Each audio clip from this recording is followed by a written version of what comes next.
Welcome. If you want to lock apps with password in your HUAWEI P20 Lite, for the first you have to go for the settings, then tap on security and privacy and click here on the app lock. After that we are able to set up the password on our apps. So let's draw your protection pattern, your currently log method. We don't want to use the face recognition, and right now we can just pick up the apps that we want to protect. So I'm going to do this for Google Chrome, for example.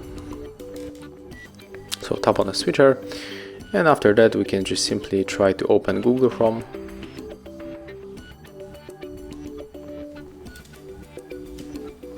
As you can see right now, to enter this app we have to input our protection pattern. Thank you guys for watching. Leave thumbs ups, comments and subscribe to our channel.